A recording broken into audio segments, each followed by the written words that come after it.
Hello my dear students, good morning to all of you. बच्चों, आप सभी का हमारे जेडीएम लेक्चर्स में स्वागत है।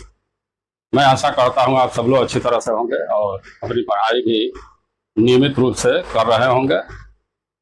तो बच्चों, आज हमें क्या पढ़ना है? आज है क्लास 9 एनसीईआरटी मैथमेटिक्स का चैप्टर 6 है। चैप्टर 6 जिसका नाम है रेखाएं और कोण।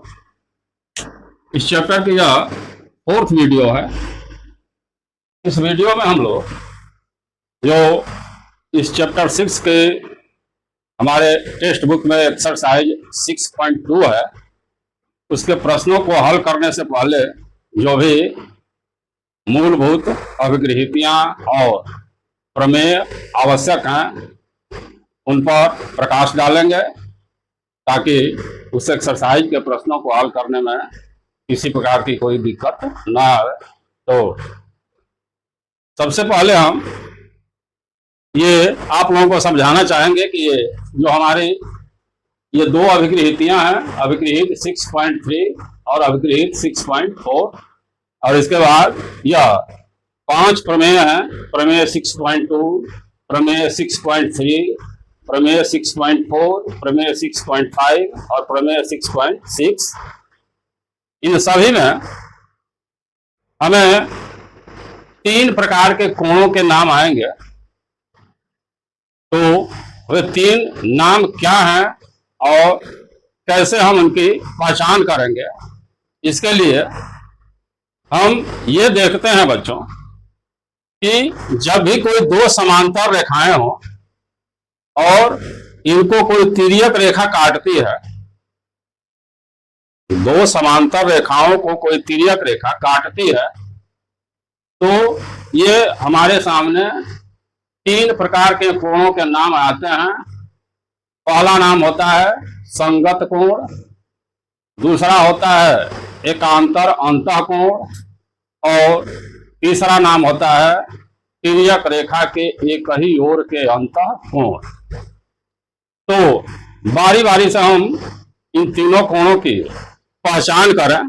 यहाँ पर हम 2 समांतर रेखाएं ले लिए हैं। एक रेखा M है और दूसरी रेखा N है। ये दोनों समांतर रेखाएं हैं और इन समांतर रेखाओं को यह एक तिर्यक रेखा L 2 बिंदुओं पर प्रतिच्छेद कर रही है। जब ऐसी स्थिति आती है तो यहाँ दोनों ही प्रतिच्छेद बिंदुओं पर, इस पर भी और इस पर भी 4 कोण बनते हैं। एक ये कोण होता है, मान लीजिए हम इस पर नंबर डाल दिए 1। ये एक इधर एंगल है, इस पर हम नंबर डाल दिए 2। ये हो गया 3 और ये हो गया 4। जिस तरह इस प्रतिच्छेद बिंदु पर ये 4 कोण बने हैं, वैसे ही इस प्रतिच्छेद बिंदु पर भी 4 कोण बनेंगे। यहां हम नंबर डाल दें 5, ये हो गया 6, यह हो गया 7 और ये हो गया 8। इस तरह से जब ये समांतर ही नहीं बल्कि अगर ये M और N असमांतर रेखाएं भी हो और उनको यह एक तिर्यक रेखा दोनों को प्रतिच्छेद करे, तो प्रतिच्छेद बिंदु पर ये 8 कोण बनते हैं। इन 8 कोणों में पहला नाम आता है संगत कोण।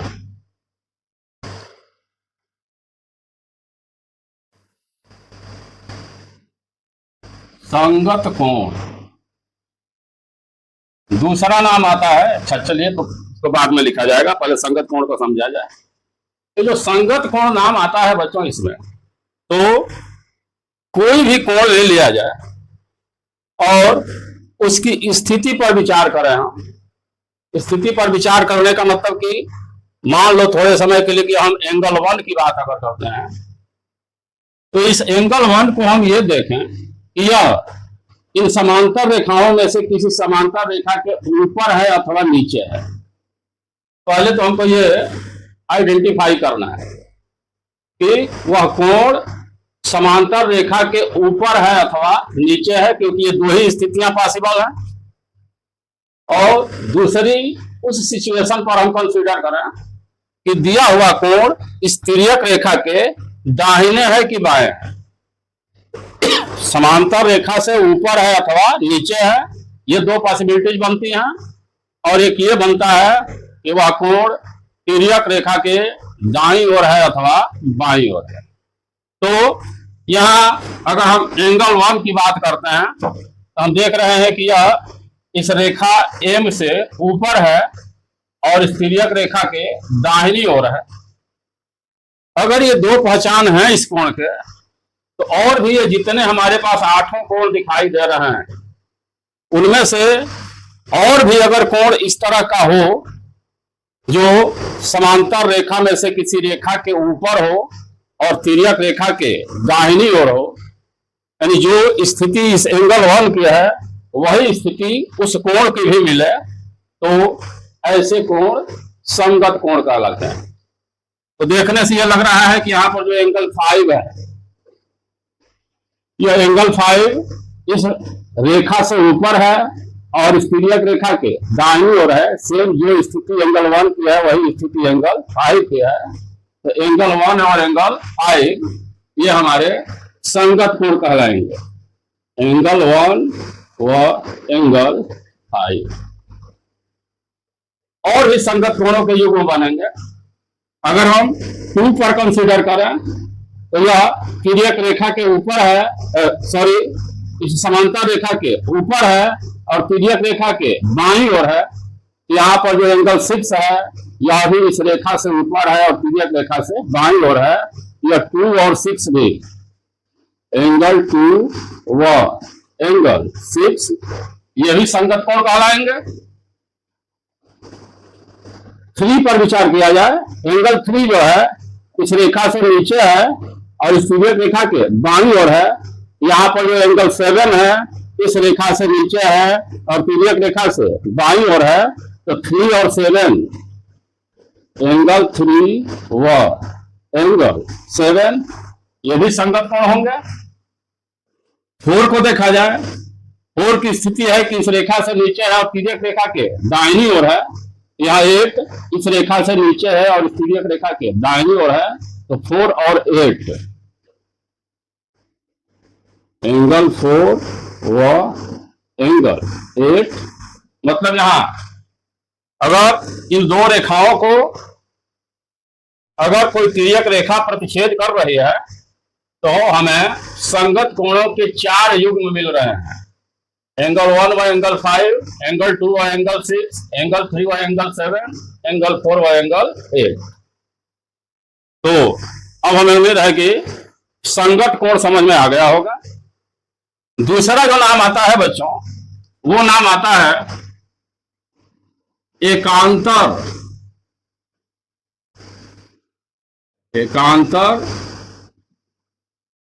अंतः कोण। यहां ये दो शब्द एकांतर और अंतः, ये दोनों ही इन कोणों को परिभाषित करते हैं। सबसे पहली बात तो यह है बच्चों कि जो भी यहाँ इस प्रतिच्छेद बिंदु पर या इस प्रतिच्छेद बिंदु पर जो कुल मिलाकर के 8 कोण बने हुए हैं, इन 8 कोणों में से इधर एंगल 1 व एंगल 2 और इधर एंगल 7 व एंगल 8, इन दोनों समांतर रेखाओं से बाहर की तरफ है।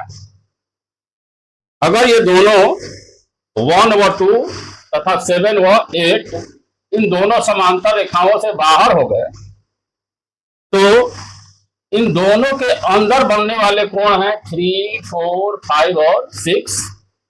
इस 3, 4, 5 और 6 के लिए ही अंतः शब्द का प्रयोग किया जाता है, यानी दोनों समांतर रेखाओं के अंदर बनने वाले कोण।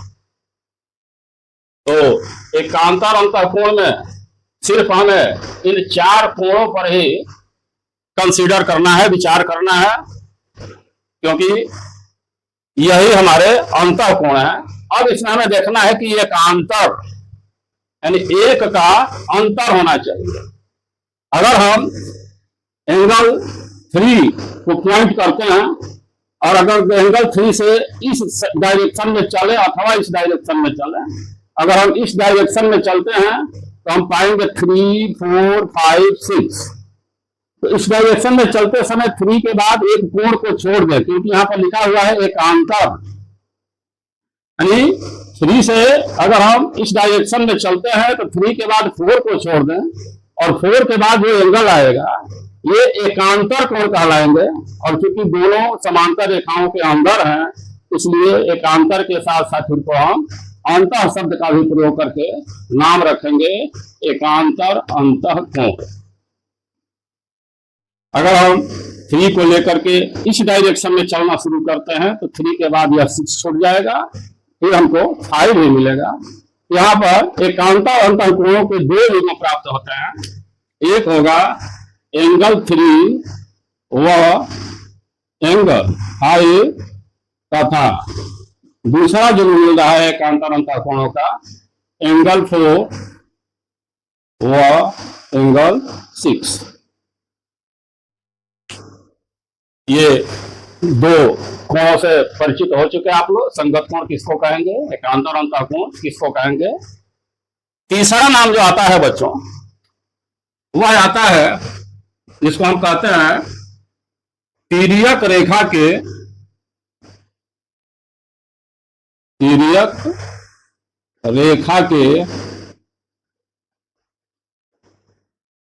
एक ही ओर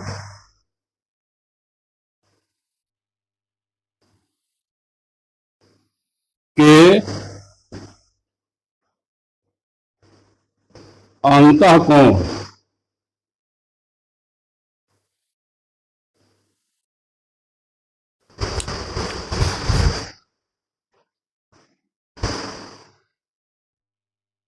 अब इसे समझना है बच्चों, तिर्यक रेखा के एक ही ओर के अंतः कोण। देखो इसमें अंतः शब्द का भी प्रयोग है, तो अंतः शब्द का प्रयोग होते ही हमें इन बाहर वाले कोणों को छोड़ देना है। हमें सिर्फ 3, 4, 5 और 6 को ही लेना है। ये अंतः कोण हो गए। और लिखा है कि तिर्यक रेखा के एक ही ओर के अंतः कोण। ये हमारी तिर्यक रेखा है, इसके एक तरफ के अंतः कोण है 4 और 5 और दूसरी तरफ के अंतः कोण है 3 और 6।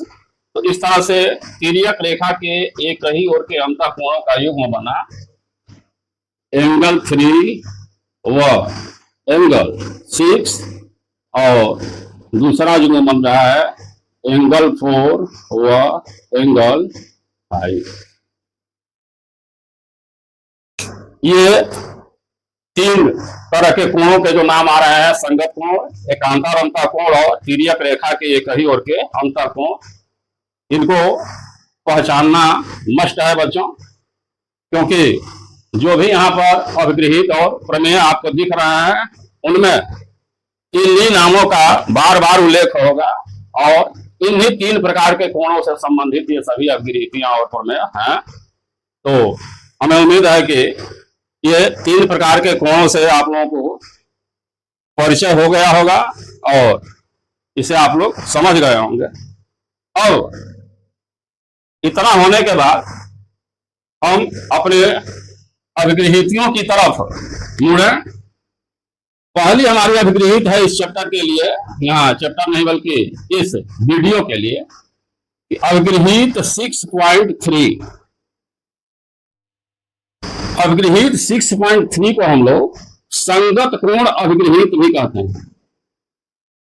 और यह संगत कोण अभिगृहित ये है, नीचे इसको लिखा गया है कि यदि एक तिर्यक रेखा 2 समांतर रेखाओं को प्रतिच्छेद करे तो संगत कोणों का प्रत्येक युग्म बराबर होता है।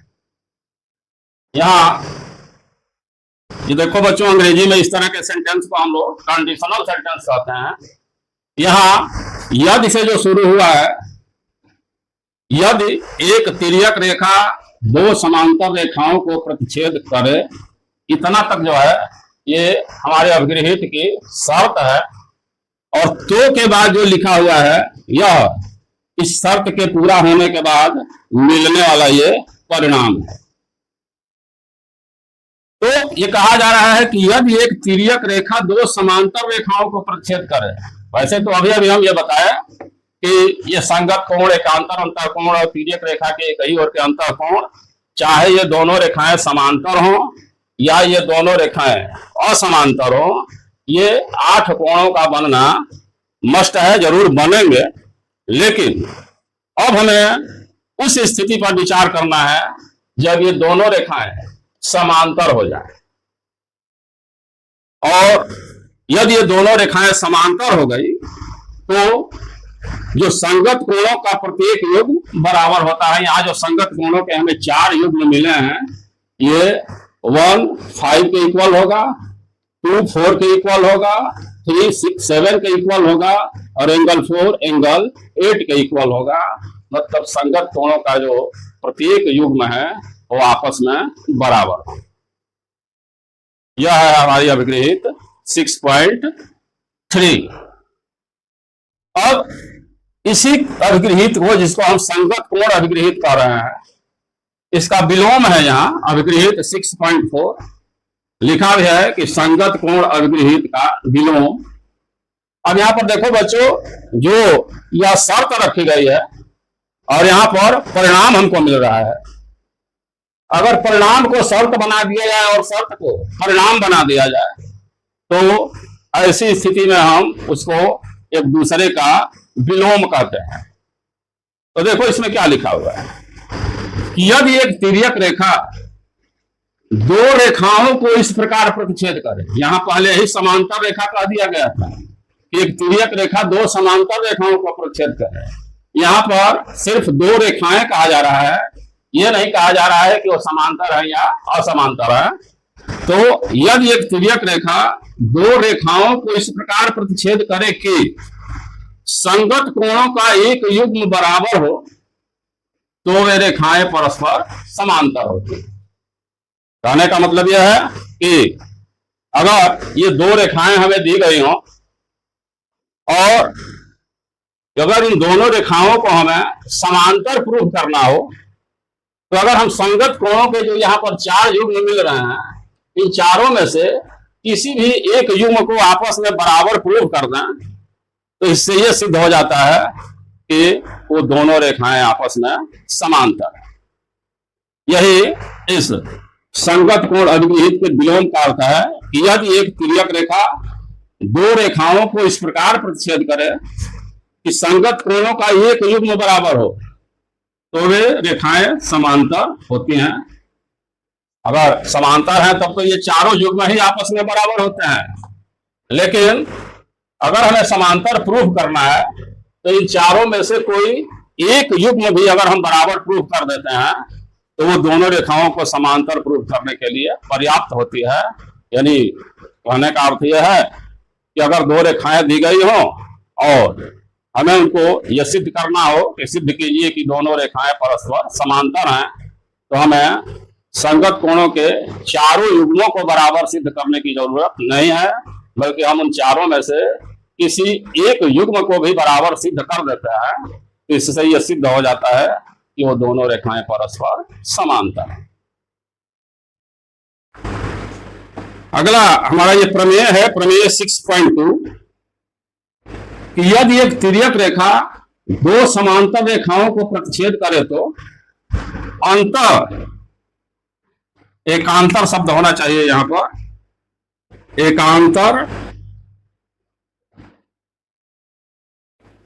एकांतर अंतःकोणों का प्रत्येक युग्म बराबर होता है।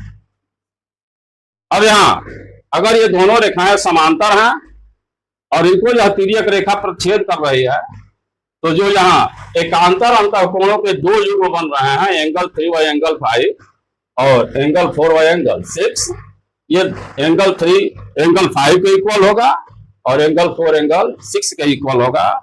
कहने का मतलब कि अगर 2 समांतर रेखाओं को कोई तिर्यक रेखा प्रतिच्छेद करती है तो एकांतर अंतःकोण आपस में बराबर है।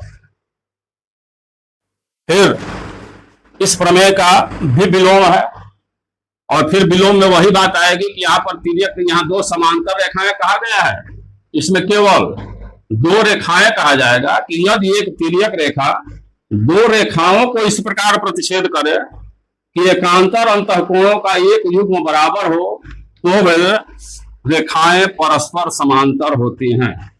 अभी अभी जैसा हम संगत कोण में बताया कि यदि हमें दो रेखाएं दी गई हों और उन दोनों रेखाओं को एक तिर्यक रेखा प्रतिच्छेद करती हो और हमें यह प्रूव करना है कि वो दोनों रेखाएं समांतर हैं, तो जो एकांतर अंतःकोणों के दो युग्म बन रहे हैं उनमें से किसी भी एक युग्म को बराबर सिद्ध कर दें तो इससे यह सिद्ध हो जाता है कि वो दोनों रेखाएं परस्पर समांतर हैं। यानी अगर वो परस्पर समांतर हैं तो एकांतर अंतःकोणों का बराबर होना निश्चित है, और यदि एकांतर अंतःकोण बराबर हैं तो उन दोनों रेखाओं का समांतर होना निश्चित है। यही ये जो प्रमेय 6.3 है, यदि एक तिर्यक रेखा दो रेखाओं को इस प्रकार प्रतिच्छेद करे कि एकांतर अंतःकोण का एक युग्म बराबर हो तो वे रेखाएं परस्पर समांतर होती हैं। नेक्स्ट प्रमेय है हमारा प्रमेय 6.4, यदि एक तिर्यक रेखा दो समांतर रेखाओं को प्रतिच्छेद करे तो तिर्यक रेखा के एक ही ओर के अंतःकोणों का प्रत्येक युग्म समपूरक होता है। अब देखिए यहाँ इस तीसरी स्थिति पर चर्चा किया जाएगा। यहाँ जो हम थर्ड स्थिति लिखे हैं इसमें तिर्यक रेखा के एक ही ओर के अंतःकोण, जैसे यहाँ हम दो युग्म पा रहे हैं 3 और 6 और 4 और 5, अगर ये दोनों रेखाएं समांतर हैं और उनको यह तिर्यक रेखा प्रतिच्छेद कर रही है तो यह निश्चित है कि इस तिर्यक रेखा के एक तरफ के जो अंतःकोण हैं यह संपूरक होंगे, अर्थात इनका योगफल 180 अंश मिलेगा। यानी angle 4 plus angle 5 equal to 180 degree और angle 3 plus angle 6 equal to 180 degree. संपूरक होने का यही अर्थ होता है कि वो दोनों कोणों का योगफल 180 अंश हो। तो अगर वो पहले से ही समांतर रेखाएं हैं तो संपूर्ण दोनों तिर्यक रेखा के एक ही ओर के अंतःकोणों का योगफल 180 अंश मिलेगा। और अगला प्रमेय इसी का विलोम है कि यदि एक तिर्यक रेखा दो रेखाओं को इस प्रकार प्रतिच्छेद करे कि तिर्यक रेखा के एक ही ओर के अंतःकोणों का एक युग्म संपूरक हो तो वे रेखाएं परस्पर समांतर होती हैं। फिर वही बात कि अगर ये दो रेखाएं दे दी गई हों, हमें यह ना पता हो कि ये रेखाएं समांतर हैं कि नहीं है और हमें प्रूव करना है कि ये समांतर हो, तो अगर तिर्यक रेखा के एक ही ओर के अंतःकोणों का योगफल हम 180 अंश प्रूव कर दें तो यह प्रूव हो जाएगा कि वो दोनों रेखाएं परस्पर समांतर हैं। और लास्ट एक प्रमेय है प्रमेय 6.6 कि ये रेखाएं जो एक ही रेखा के समांतर हों परस्पर समांतर होती है। इसके लिए हम यहाँ पर 4 समांतर रेखाएं खींच लिए हैं। इसमें से प्रमेय ये कहता है कि मान लीजिए कि यह रेखा एल है, इस रेखा एल को हम कहें कि हमारे पास पहले यह शर्त हो कि एल समांतर एम है। दूसरी एक कंडीशन है कि यह एल समांतर एन है, और तीसरी कंडीशन ये अगर हो कि यह एल समांतर पी है, कहने का मतलब कि एक ही रेखा एल एम के भी समांतर है, एल के भी समांतर है और पी के भी समांतर है, तो वे रेखाएं जो एक ही रेखा के समांतर हों परस्पर समांतर होती है। अगर इस तरह का कंडीशन आता है कि L is parallel to M, L is parallel to M and L is parallel to P, मतलब एक ही रेखा एल एम के भी समांतर है, एल के भी समांतर है और पी के भी समांतर है, ये तीनों रेखाएं आपस में समांतर हो जाएंगी। यहां से हम ये परिणाम पाएंगे कि एल समांतर पी, ये इस प्रमेय का मतलब है। तो हमें उम्मीद है कि समझ में आ गया होगा। आप लोग इसका स्क्रीनशॉट ले लें।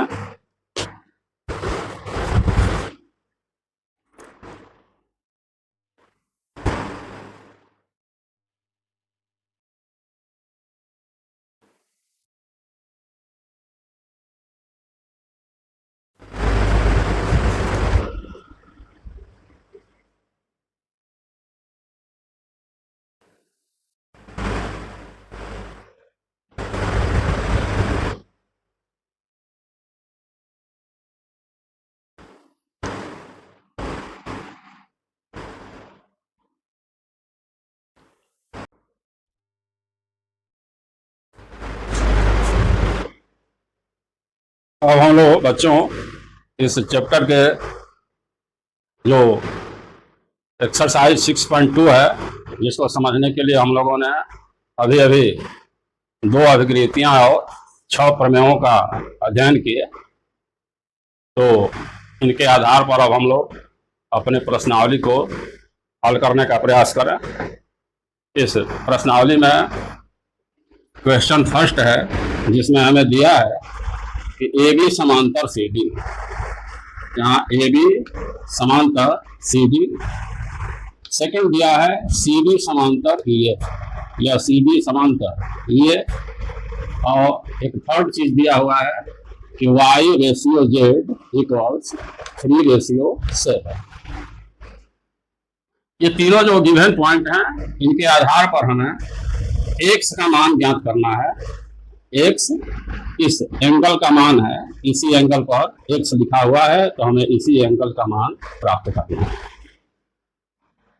इसके लिए बच्चों सबसे पहले हम ये देखेंगे अपने सॉल्यूशन में फर्स्ट पॉइंट कि यह ए बी समांतर सी डी है और ई एफ समांतर भी सी डी है। ए बी समांतर सी डी और ई एफ समांतर सी डी, मतलब एक ही रेखा सी डी के समांतर 2 रेखाएं ए बी और ई एफ हैं। तो हम लोग अभी अभी प्रमेय 6.6 पढ़े कि एक ही रेखा के समांतर रेखाएं आपस में भी समांतर होती हैं। तो अगर ए बी और ई एफ ये दोनों एक ही रेखा सी डी के समांतर हैं, तो ये आपस में भी समांतर होंगी, अर्थात ए बी समांतर ई एफ। यहां तक क्लियर है? ए बी समांतर ई एफ हो गया। अब यह ए बी और ई एफ 2 समांतर रेखाएं हैं, और इनको अगर यह तिर्यक रेखा प्रतिच्छेद कर रही है, यहाँ जिस एंगल पर एक्स लिखा है और जिस एंगल पर जेड लिखा है, ये दोनों एकांतर अंतःकोण बनेंगे। और यह भी हम लोग पढ़ चुके हैं कि जब 2 समांतर रेखाओं को एक तिर्यक रेखा प्रतिच्छेद करती है, तो एकांतर अंतःकोणों का प्रत्येक युग्म बराबर होता है। इस आधार पर हम कह सकते हैं कि एक्स इक्वल्स जेड, इसको हम एक संबंध एक बना करके और इसका कारण मेंशन कर दिए कि दोनों एकांतर अंतःकोण हैं, तो एक्स और जेड आपस में बराबर है। इसके बाद हम लोग यहां देखेंगे कि यह ए बी और सी डी ये दोनों समांतर रेखाएं हैं, और फिर यही तिर्यक रेखा इन दोनों को प्रतिच्छेद कर रही है। यह एक्स और वाई इस तिर्यक रेखा के एक ही तरफ बने हुए अंतःकोण हैं। और इससे संबंधित प्रमेय भी हम लोग पढ़ चुके हैं कि जब 2 समांतर रेखाओं को कोई तिर्यक रेखा प्रतिच्छेद करे, तो तिर्यक रेखा के एक ही ओर के अंतःकोण संपूरक होते हैं, अर्थात इनका योगफल 180 अंश होता है। इस आधार पर हम कह सकते हैं कि x plus y equals 180 degree. Since A B समांतर C D, therefore x plus y equal to 180 degree. कारण यहां हम मेंशन कर दिए कि तिर्यक रेखा के एक ही ओर के अंतःकोण। फिर यहां हमको यह देखना है कि यहां जिस एंगल पर y लिखा है, तो इसी का शीर्षाभिमुख कोण इधर कोण बनेगा। तो अगर यह एंगल y है, तो ये वाला एंगल भी y हो जाएगा। और यहां पर भी सेम वही स्थिति की, अब ये दोनों समांतर रेखाएं हैं और इनको एक तिर्यक रेखा काट रही है, तो ये एंगल और ये एंगल भी इस तिर्यक रेखा के एक ही ओर के अंतःकोण कहलाएंगे, और इन दोनों का योगफल भी 180 अंश मिलेगा।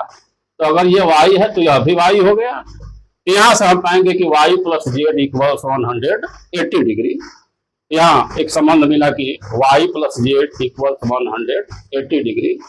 इसको हम संबंध 2 बना दिए और कारण मेंशन कर दिए कि y का शीर्षाभिमुख कोण भी तो y होगा। यहां तक स्पष्ट है। अब यहां जो संबंध हमें दिया हुआ है बच्चों की y संबंधे जेड इक्वल्स 3 संबंधे 7, तो यहां जो संबंध हमें दिया हुआ है, ऐसे केस में y और z का मान निकालने के लिए हम बता चुके हैं कि इन अनुपात की दोनों संख्याओं के साथ हम कोई लेटर लगा करके लिख लेते हैं, और तब देखते हैं कि इन दोनों कोणों में क्या संबंध बनता है। तो यहाँ दोनों कोणों में संबंध बन चुका है कि y plus Z equals 180 degree. ये एक संबंध हमें मिल चुका है।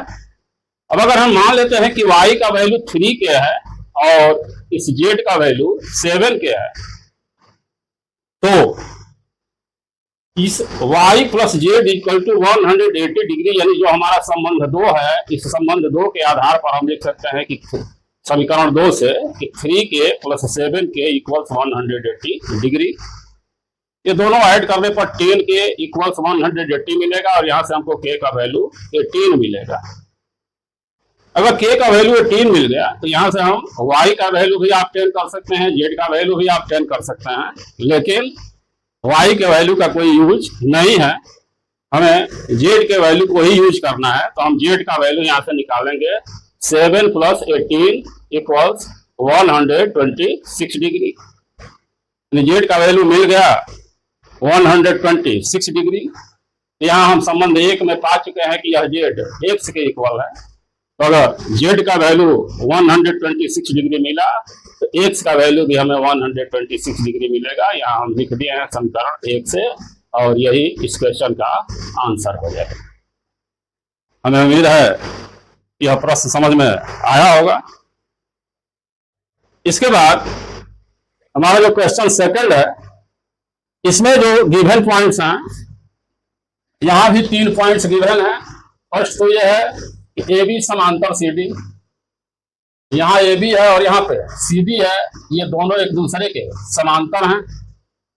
सेकंड दिया है कि ई एफ लंब सी डी, ये जो ई एफ है यह इस सी डी पर लंब है, अर्थात इस सी डी के साथ यह ई एफ 90 डिग्री का एंगल बनाएगा। और थर्ड एक और पॉइंट हमें दिया हुआ है कि angle G E D equals 126 degree. G E D मतलब ये कोण है, ये इतना। अब इतना अगर दिया हुआ है तो हमें इन 3 कोणों का मान बताना है, जिसमें से फर्स्ट वाला कोण है हमारा एंगल ए जी ई। ए जी ई का मतलब ये कोण, ये बताना है हमको।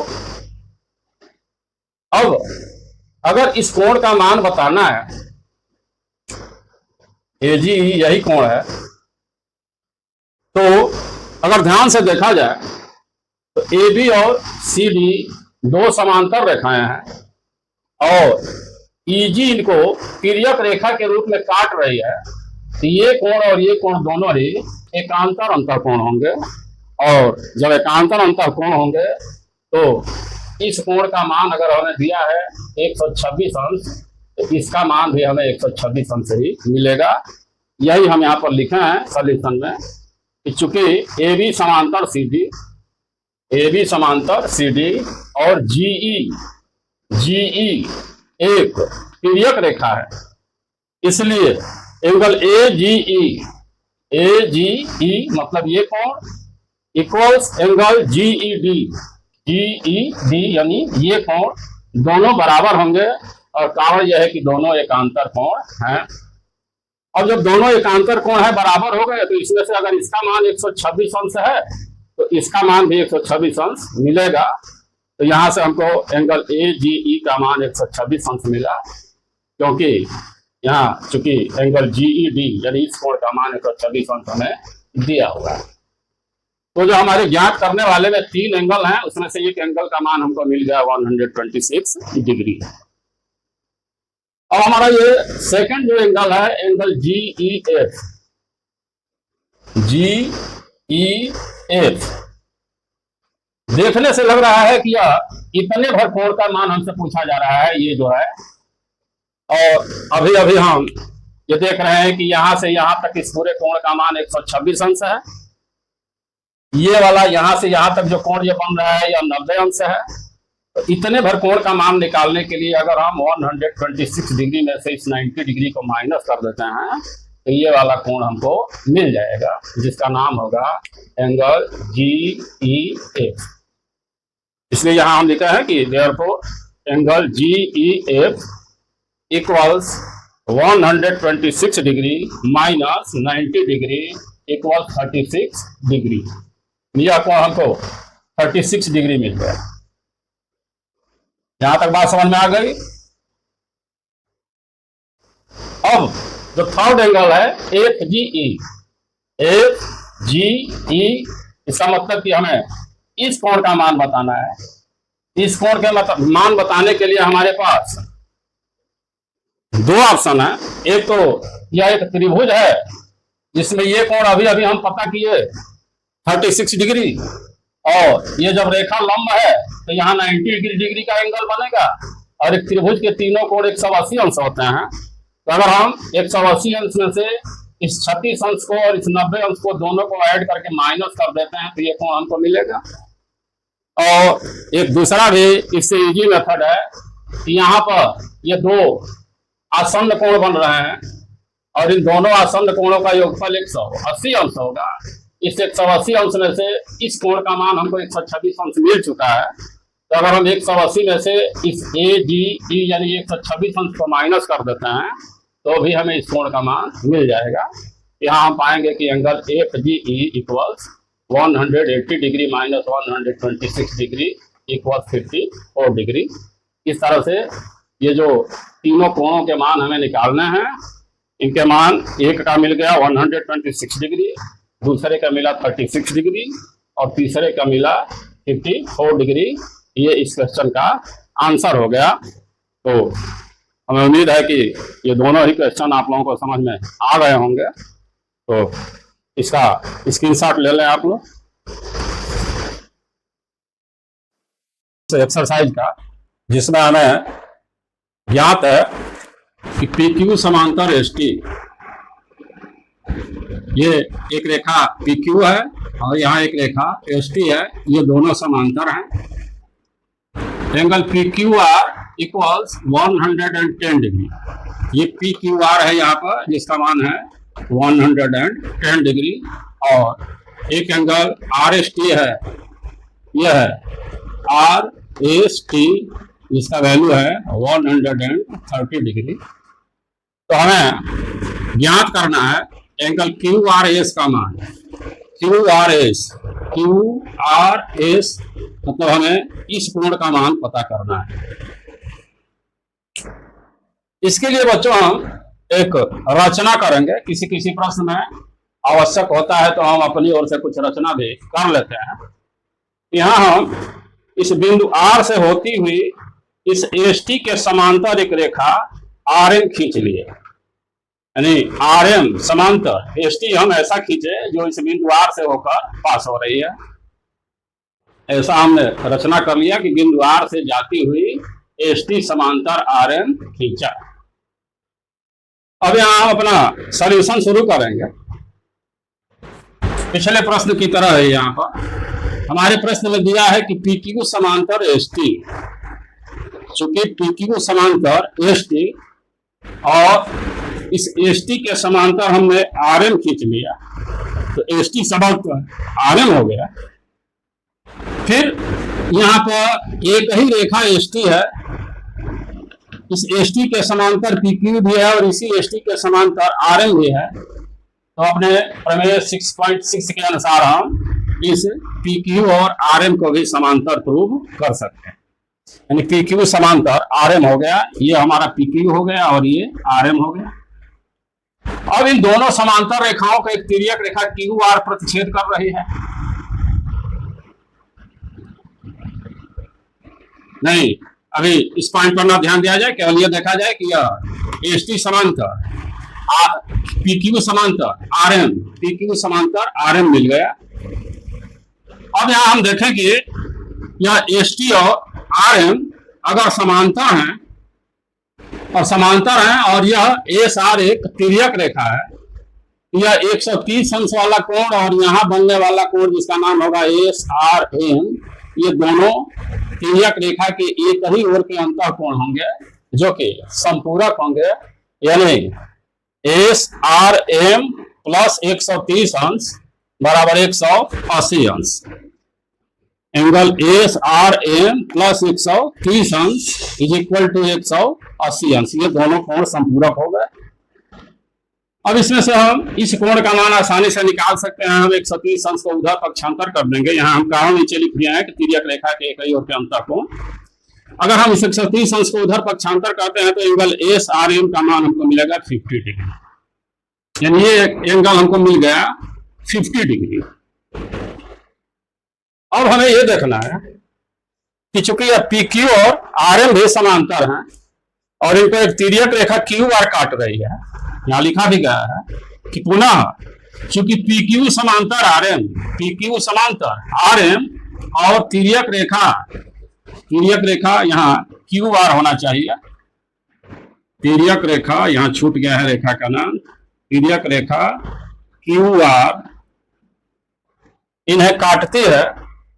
तो यहाँ यह जो पी क्यू आर है और यहाँ पर जो क्यू आर एम है, ये दोनों यानी कोण क्यू आर एम बराबर कोण पी क्यू आर ये है और क्यू आर एम ये है। ये पूरा कोण और ये कोण एकांतर अंतर कोण बनेंगे। ऐसे अगर इनको सम्मिलित रूप में देखा जाए, ये रेखा समांतर रेखा हो गई, ये तिर्यक रेखा काट रही है, तो ये कोण और ये कोण एकांतर अंतर कोण हो गए जो आपस में बराबर होंगे। यानी angle Q R M is equal to angle P Q R, और यह भी कितना हो गया 110 अंश हो गया। तो यहां से हम इस क्यू आर एम का मान 110 अंश पा गए, इस पूरे का मान, जिसमें ये हमको कोण पता है कि यह 50 अंश है। तो इस क्यू आर एस का मान पाने के लिए इस पूरे कोण में से यानी 110 अंश में से इस 50 अंश वाले कोण को अगर हम माइनस कर देते हैं तो Q R S is equal to 110 अंश माइनस 50 अंश, ये मान हमको मिलेगा 60 डिग्री यानी 60 अंश। ये इस प्रश्न का आंसर होगा।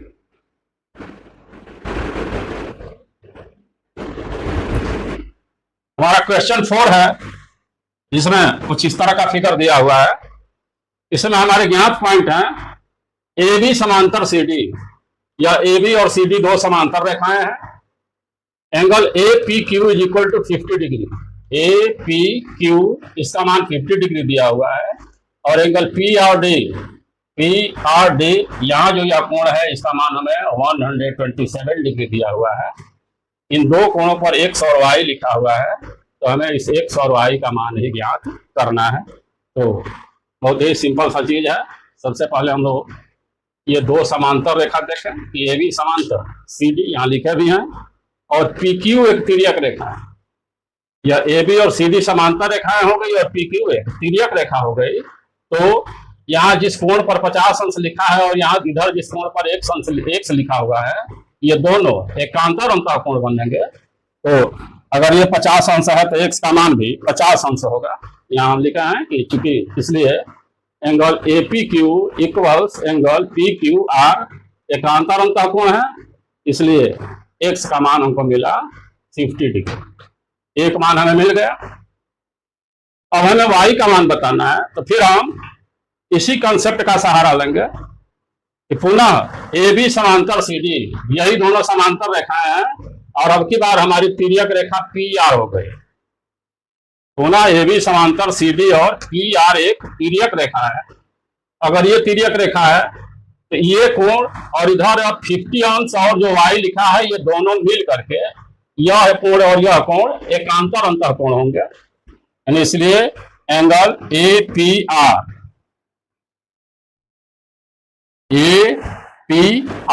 जिसमें ये दोनों कोण सम्मिलित रूप से आएंगे, और इधर होगा एंगल पी आर डी ये वाला 127 अंश, जो दोनों एकांतर अंतर कोण है बराबर होंगे। ए पी आर का वैल्यू है y प्लस 50 डिग्री और इधर वैल्यू है 127 डिग्री।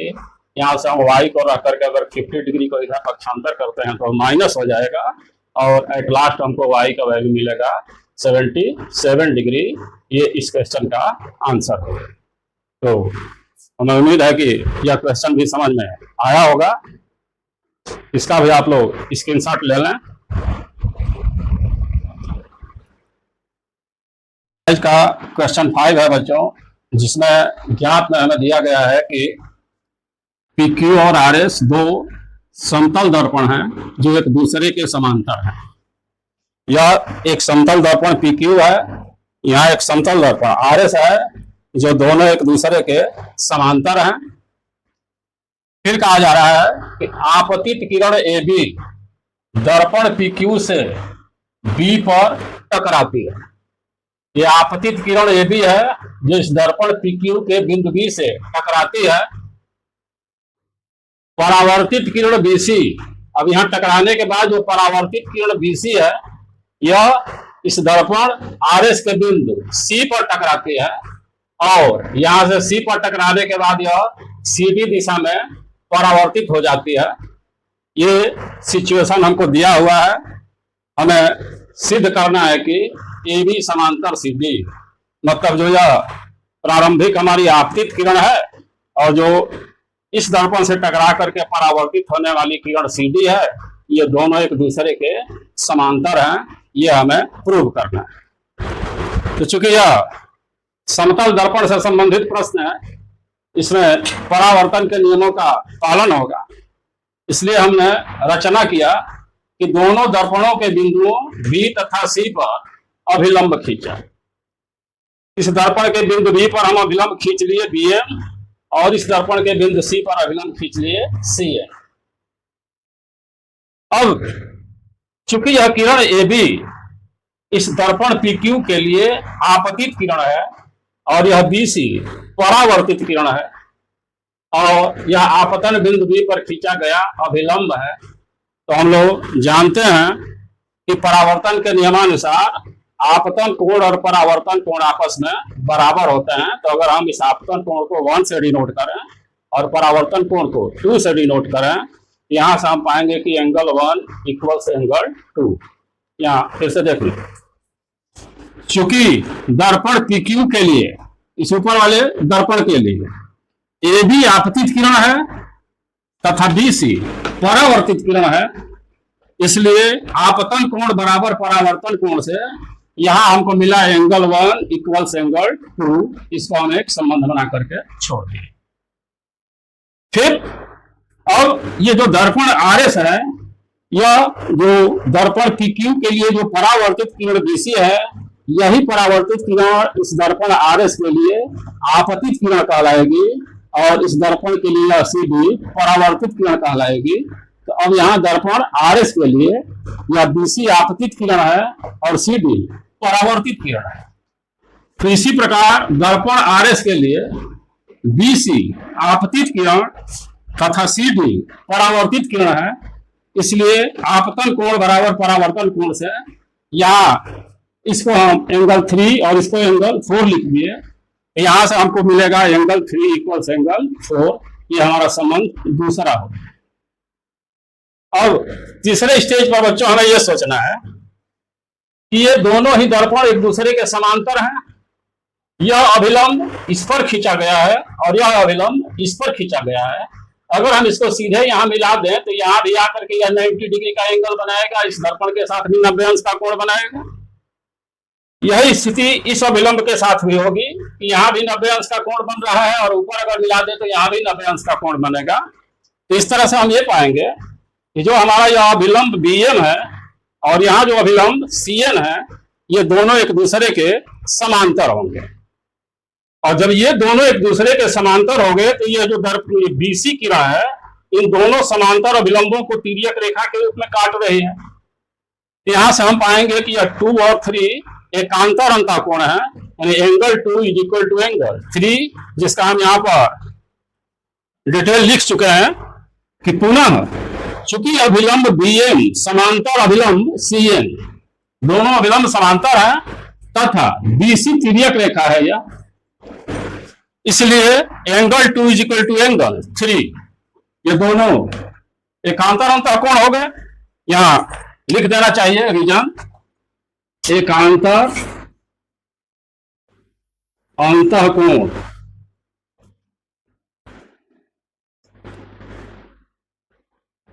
एकांतर अंतःकोण।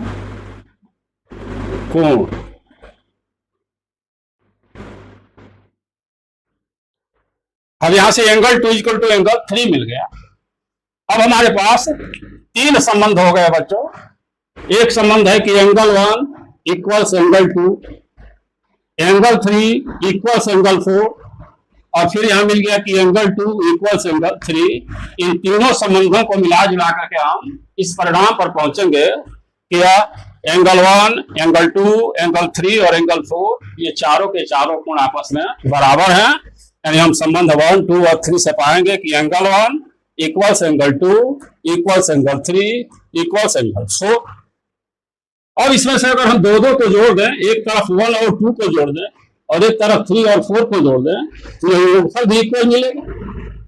लेकिन अब फिगर में हमें देखना है कि एंगल 1 और एंगल 2 जोड़ करके कौन सा एंगल मिल रहा है। या एंगल 1 और एंगल 2 अगर हम जोड़ते हैं तो ये पूरा एंगल हमको मिलेगा जिसका नाम होगा ABC। इधर अगर हम 3 और 4 को जोड़ते हैं तो ये पूरा कोण बनेगा, इसका नाम होगा BCD। यानी हम यहां से पाएंगे कि therefore angle ABC equals angle BCD। यानी यह पूरा कोण इस कोण के बराबर हो गया। लेकिन स्थिति यह है कि ये दो सरल रेखाएं हैं हमारे पास AB और CD, और इन दो सरल रेखाओं को यह तिर्यक रेखा काट रही है, और इस तिर्यक रेखा BC के द्वारा इन दोनों सरल रेखाओं को काटने से बने हुए ये एकांतर अंतःकोण है। तो हम यह एक प्रमेय का विलोम बता चुके हैं। प्रमेय तो यह है कि यदि दो समांतर रेखाओं को एक तिर्यक रेखा प्रतिच्छेद करती है तो एकांतर अंतःकोणों का प्रत्येक योग बराबर होता है। और इसका विलोम भी बताए हैं कि यदि दो सरल रेखाएं हैं और उन्हें हमें समांतर प्रूव करना है, तो अगर हम एकांतर अंतःकोणों के एक युग्म को भी बराबर प्रूव कर देते हैं तो सिद्ध हो जाता है कि वह दोनों रेखाएं परस्पर समांतर हैं। तो यहाँ चूंकि ये दो सरल रेखाएं हो गई AB और CD, BC एक तिर्यक रेखा हो गई, और इन दोनों रेखाओं को इस तिर्यक रेखा के काटने से जो बने हुए एकांतर अंतःकोण हैं ये आपस में बराबर हैं। इससे यह सिद्ध होता है कि AB समांतर CD। यहाँ हम डिटेल इसको शब्दों में लिख चुके हैं कि ये जो ऊपर दोनों कोण बराबर हो चुके हैं, किंतु ये दोनों कोण किंतु ये दोनों कोण दो रेखाओं AB व CD को तिर्यक रेखा BC द्वारा प्रतिच्छेद करने से बने एकांतर अंतःकोण हैं। अतः ये प्रूव होता है कि AB समांतर CD, और यही हमको यहाँ प्रूव करना था। इस तरह से हमारा इस एक्सरसाइज का यह लास्ट क्वेश्चन भी हल हुआ। बच्चों, अगर मेरी पढ़ाई आप लोगों को अच्छी लग रही हो, हमारे पढ़ाई के क्वेश्चन समझ में आ रहे हो, तो हमारे चैनल को सब्सक्राइब करें, वीडियो को लाइक करें, अपने दोस्तों में शेयर करें, ताकि और भी अच्छी से अच्छी वीडियो आप लोगों के सामने जा सके और आप लोग उसका अधिक से अधिक लाभ उठा सके। Thanks for watching my video. Bye.